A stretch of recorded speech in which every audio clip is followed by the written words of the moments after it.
And okay, so besides going plant-based, which I'm sure is probably the first thing that comes to mind, what are the most effective ways to lose weight and keep it off for people who want to Yeah. maintain? So when it comes to weight loss, what you really have to understand is you gotta ignore all the hype. And this becomes really hard for people because everybody's like, I just want to, lose 10 pounds and then I'm going to feel better. No, that's like the worst answer. So when we evaluate a patient for losing weight, the first question that I want to know is not what is it you want to do, why you want to do it. Your why has to be far stronger than your what. If your why is not stronger than your what, you will never succeed.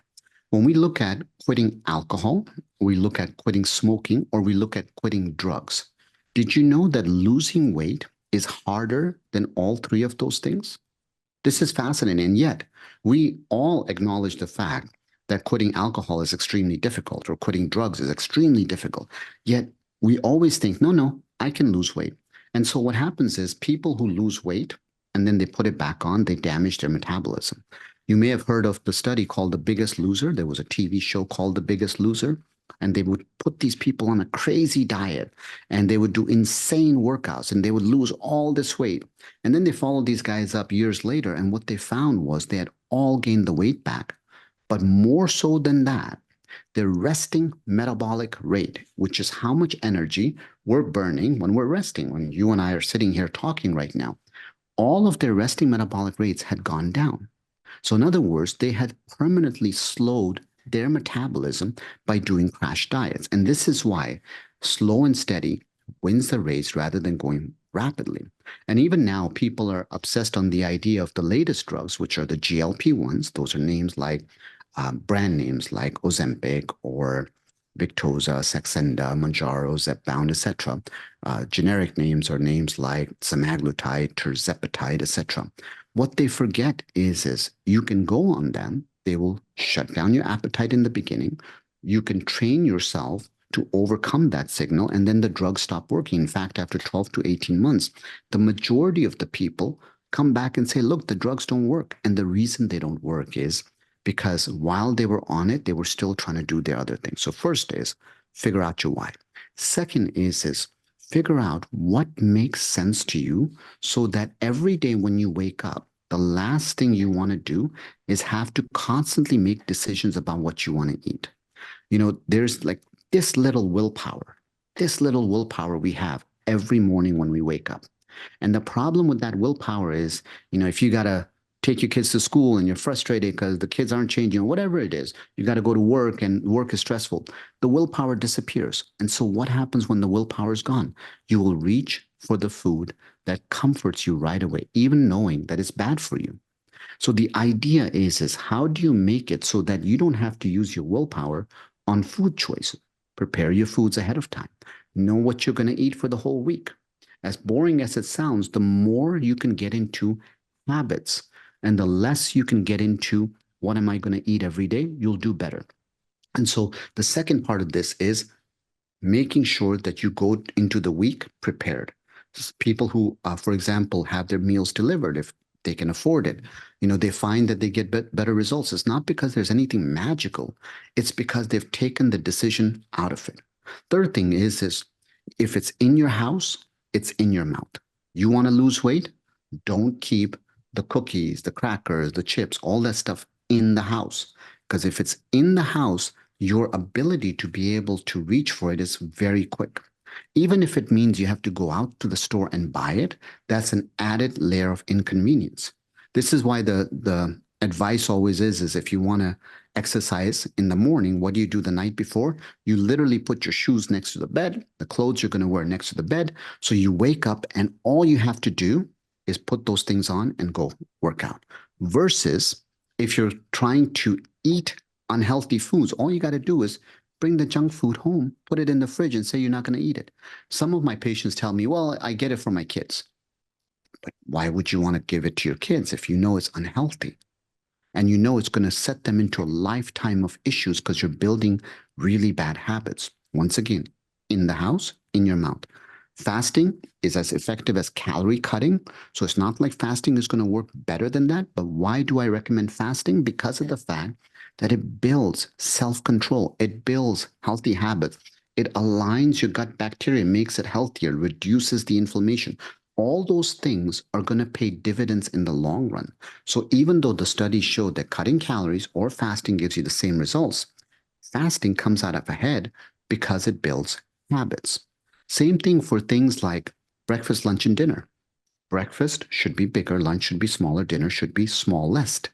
You want to have, when the sun is up, when your metabolism is the highest, you want to get your calories. But as the day is unwinding, as your body is unwinding, as your metabolism is slowing down towards the evening, reduce the size of your meals. Those are little simple things you can do. Exercise. The best time to exercise in terms of calories is around 2 p.m.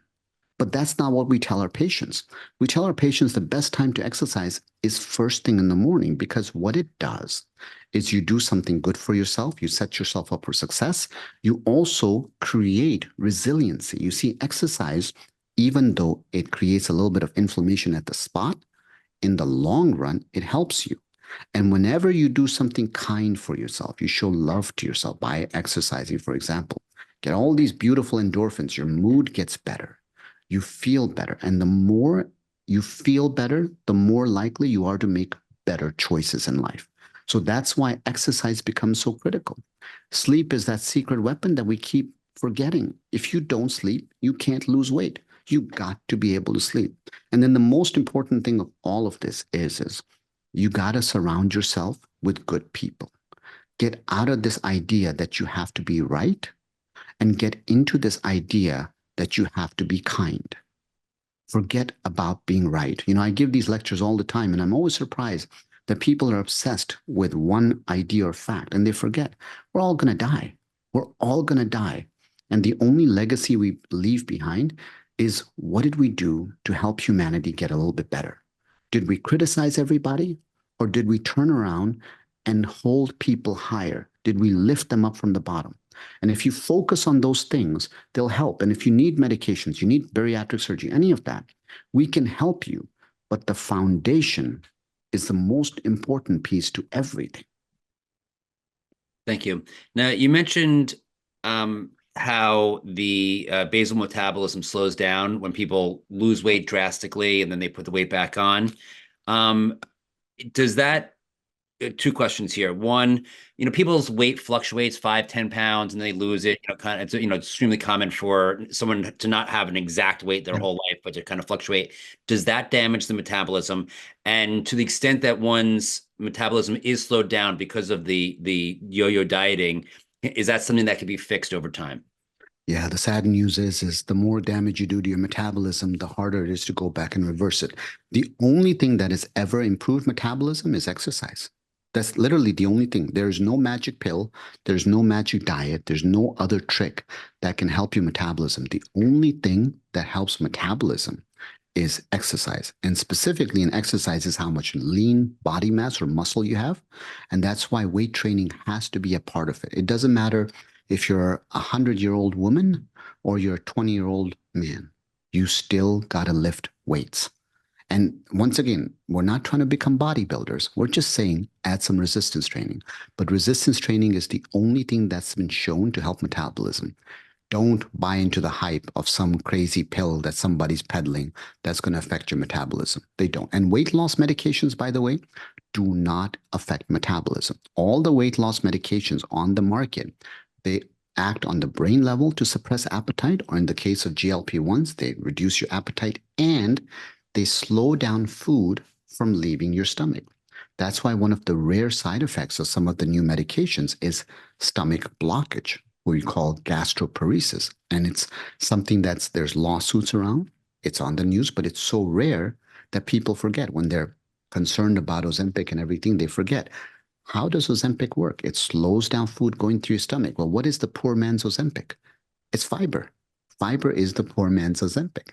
And the reason it is because fiber slows down gastric emptying. It delays gastric absorption. And so all of those things are the same mechanism. And when we talk about shutting off the brain signal, fasting is also very effective in being able to give you that mental control. So imagine if you did a little bit of fasting and you ate more plants. How cool is that? And then you did a little bit of weightlifting. That's awesome. Now you got your Nature's Ozempic ready to go, and I didn't have to charge you $299 for a consultation. Okay, thank you for that. Now, I was going to ask you about physical activity next. Now, you talked about weight training and resistance training. What other forms of exercise do you recommend for people to maintain, that one that are healthy for the kidneys Yeah. and that will actually improve kidney function over time? And would yoga, something like yoga, which is very popular, also be considered resistance training and similar to weight training? Okay. Yoga, there's a little bit of resistance training to that, but the concept of resistance training, and once again, it's not, I mean, there's different forms of yoga where you use a lot of body weights and stuff like that, and most of my patients can't do it. They can't. The yoga that I'm referring to is you're watching a YouTube video and you're getting into your poses and so forth. That's great, but resistance training really is just get some weights and do a little bit of resistance training. There's a lot of misnomers about that, but you do want to add on. I'll tell you, one of my favorite pieces of equipment is a rowing machine. Rowing machine, I mean, rowing is just phenomenal. It is just phenomenal. Now, a lot of people can't do it, but it's a low impact exercise. You can have a rowing machine in your home. They're very inexpensive to do. And the best part is you're getting resistance training and you're getting cardiovascular training at the same time. That's actually pretty cool. Thank you. And what's your recommendation for daily fluid intake levels for someone trying to maintain healthy kidneys? And how does hydration affect kidney function? So sad to say, hydration doesn't really affect the kidney function in the sense that it's not like if you are drinking enough water, you're not going to get kidney disease. So don't confuse the two. If you overhydrate, you can make the kidney number look better than it is because kidney function is based on creatinine. Creatinine is a concentration, it's the amount of creatinine molecules in the volume you have. So if instead of, two molecules in this cup, I have a gigantic cup and I still have two molecules, it will make it look like the concentration is much lower. So if you want to instantly make your blood test better, drink a bunch of water before you do the test. Now, how much water should you be drinking? This is probably controversial question in the sense that nobody drinks enough water. We should be drinking at least 2 liters a day. That's important for us to be able to do. Of course, if you have heart failure, you have other conditions where you can't get rid of water out of your body and you're storing that, then your doctor will restrict you. They might restrict you to 1,500. They might restrict you to 1 liter a day. But aiming for 2 liters is at least a bare minimum that you want to do. And I can tell you the national guidelines are even more than that. And none of us drink enough water. But don't confuse water with kidney function because kidney function is a concentration that can be affected by fluid levels. I can make your kidney numbers look worse today simply by having you not drink any water for 24 hours. Then you go in and do your blood. And what you'll find on the blood test is because the bottom number or the denominator, because I made the denominator smaller, it makes it look like your kidney function is worse than it actually is. Thank you. What's the role of stress management in maintaining kidney health, and what practices would you suggest to reduce stress? Oh, stress. Stress is absolutely a straight out killer. I think that the challenge that people have with stress is they don't realize how stressed they are. I can tell you, I'm stressed all the time. And if you said, what's your number one weakness? I'll tell you, my number one weakness is stress management. My job is very stressful. I deal with really, really, really sick patients and I get attached to patients' families and it wears on me. And a few years back, I stopped going to funerals. I can't do it. I can't, it just tears me up. Every time I lose a patient, it's like, what did you do wrong? How did you not do enough? Should you have yelled at them? Should you have what should you have done to convince them to take better care of themselves? And it's a crazy thing. So, whether your thing is church, whether your thing is family, whether your thing is meditation, whether your thing is yoga, it's dancing, whatever your form is, the thing is you got to do it regularly.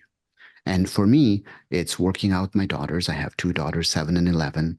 And it's wonderful because they're so young and I enjoy spending time with them. And I'm trying to make it that, they may think that I'm helping them, but indirectly, they do so much wonders for me because the way they view the world is so pure, it's so innocent. Even now at 11 years old, my older one, her ability to rationalize things, and I'll ask her for advice, and her answers are very simple. They're not clouded by decades of information that's made my judgment much harder to come up with a simple answer. So find your muse, whatever that may be. But whatever it is, you got to do it every day. And when people look at church, and if you're religious, great, and if you're not, great. But there's a reason why you should go to church at least once a week, because when you go to it, you feel better, you come out, and then a few days later, you're back to your old habits. So you go back to church to reignite that fire. And if you have a significant other, when was the last time you spent time with them? You sat down with them to do something kind, to listen to what they're saying. The final thing about stress is one of the most effective ways to de-stress yourself is to practice the act of gratitude. So many people practice the act of criticism. But if you express kindness to other, it's a fascinating thing. There's so many beautiful, elegant studies that show a reduction in your cortisol, a reduction in your stress hormones, just because of the fact that you expressed kindness to somebody else. And my message has always been is, if you're going to leave a legacy of kindness. Thank you. So one of our speakers mentioned that approximately 30% of Americans, or at least adults, are taking over-the-counter medications like NSAIDs. What is the impact on kidney health, and what precautions should people take to avoid kidney damage? NSAIDs are really, really difficult because they reduce the blood flow to the kidneys. And so you're essentially starving the kidneys. And this is why NSAIDs can absolutely destroy the kidneys. And you want to be very mindful. If you have kidney disease, you'll see one of the things we tell you is do not take NSAIDs. And that becomes really important and critical to understand. Thank you. So something that's becoming very popular, and actually we had a speaker on this earlier, which is hyperbaric oxygen chambers. What are your feelings on them with regard to chronic kidney disease and kidney health overall? Yes. Still waiting on the data to get a clear understanding and answer on whether that's going to improve things. Because remember, kidneys get 20% of the blood flow from the heart. So the concept there is they require a lot of oxygen, they require a lot of blood flow. So if you're able to increase the oxygen in the blood, the question is will that help the kidneys or not? The answer is it's really hard because in order for anything to have an impact, you need to be able to follow longitudinally over years and years. And that becomes tricky. So I don't have a formal answer yet, but I'm always looking out on the data to see if I can get some clarity. Thank you. So have you seen any contraindications for hyperbaric chambers? Anything There's besides them? not so much as, specifically for kidney disease, but certainly there's other stuff as far as pulmonary hypertension and etc. goes, but not specifically for kidney disease. But remember, if you have, dialysis, for example, there's a lot of underlying issues that go with dialysis, and this is why it does become tricky. Thank you. So, in your experience, what percentage of chronic kidney patients were victims of their diet versus other avenues or other contributing factors? And Yeah, what are those other contributing factors besides diet and yeah. lifestyle? At least probably 2/3 to 80% of them is from their diet. And that's the sad part, right? Because it's diabetes, hypertension, and it's obesity. All three of those are predominant, not 100%, but predominantly lifestyle related illnesses.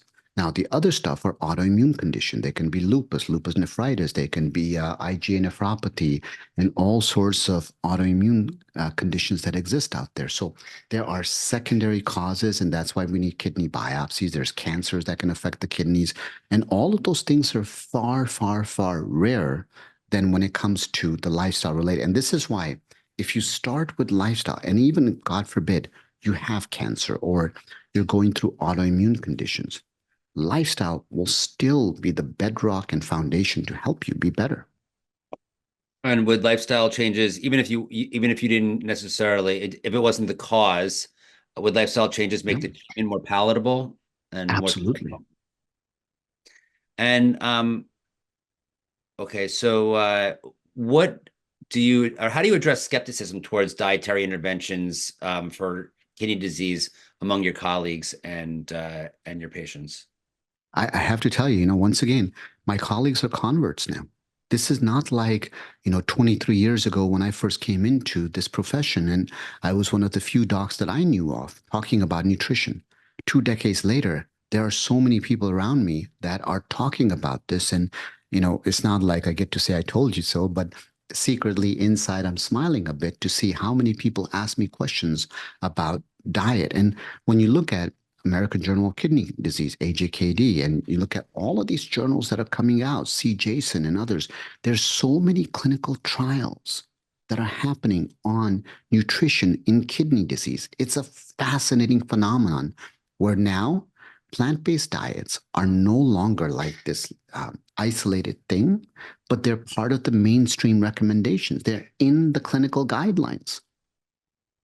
Thank That you. says a lot.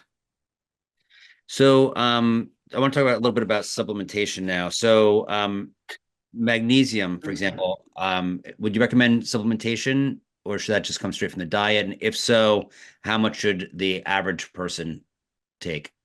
It's very difficult to Range tell. wise. Yeah, because of the fact that we need to know what your mag levels are, because magnesium can cause GI upset. It can cause diarrhea. And as you know, if you're on prescription medications and you're taking magnesium, the challenge you have is anytime you have diarrhea, you may decrease the therapeutic levels of your other prescriptions. So that's number one. Number two is magnesium has 10 different forms. And so knowing what type you need also matters a lot. For example, for me, I take magnesium glycinate. I have migraines. And as a result of it, magnesium glycinate, the good thing is it's got good bioavailability. It can help to relax you. So I take it in the evening where it gives you more fuller, deeper sleep. There's some thought that magnesium threonate, for example, may be very good at crossing the blood-brain barrier, but its concentration is low. And so from that perspective, you have to take a lot of pills to make it work. Magnesium citrate, a lot of people will see that they'll end up taking magnesium citrate because of constipation, because it can clear them up. So first is there's all these different types of magnesium that have different roles.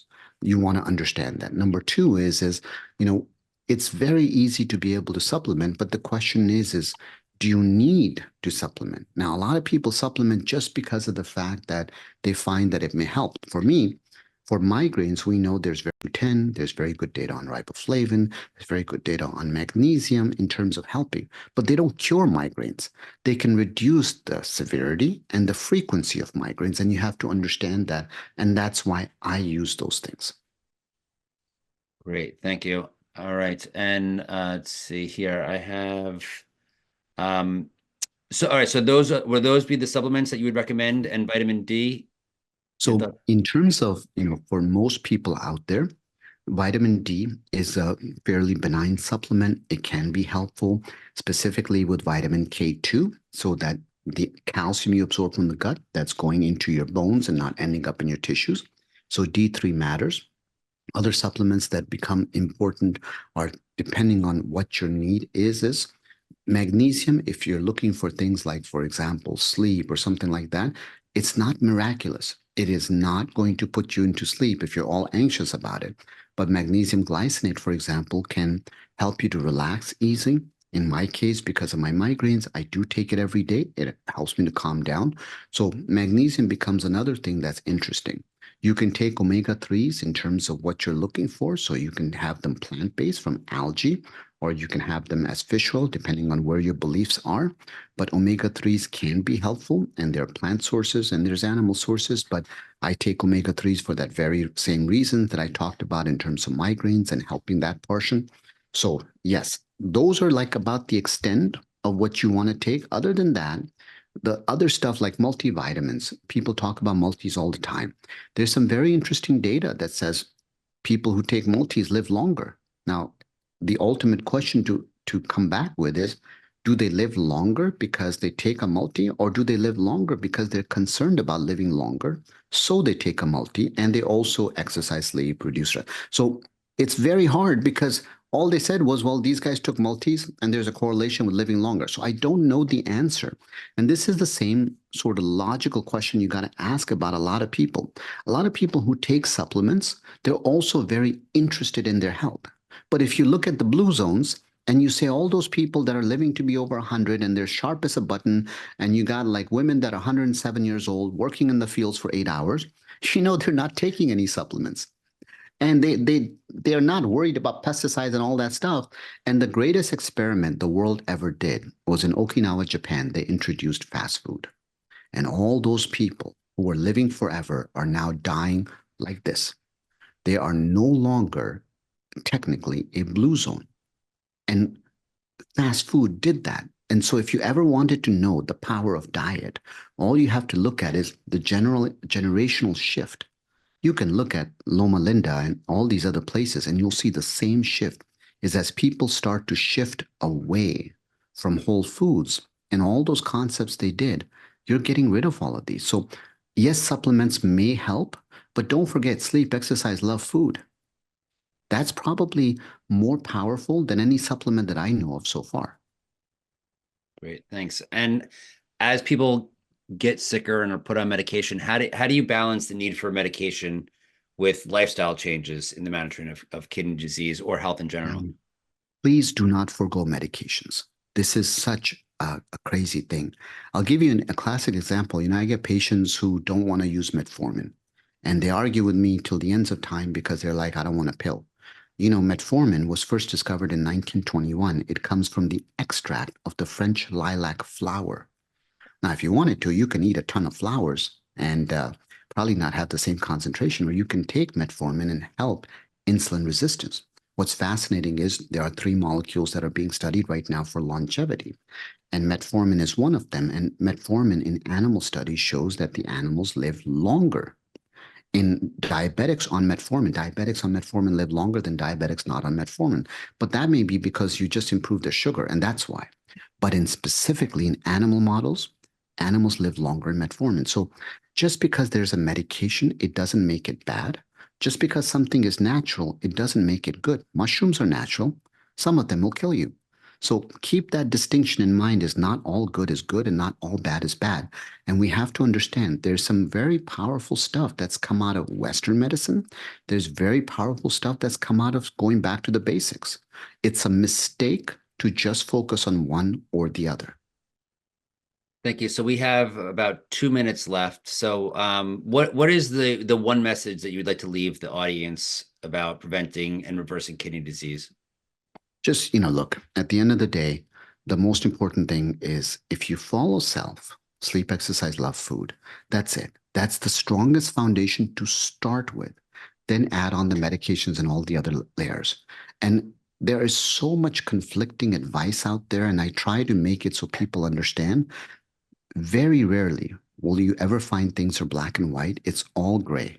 And at the end of your life, nobody's going to care if you were right or wrong. They're going to care if you were kind. So just try to be kind. Great. Thank you. And with that, I thank you for your presentation today. It was extremely informative. If we can unmute the audience, we can say thank you. Thank you, Thank you very much. Thank you very, very much. Thank you very much. Thank you. Much appreciated. Thank you. Much appreciated.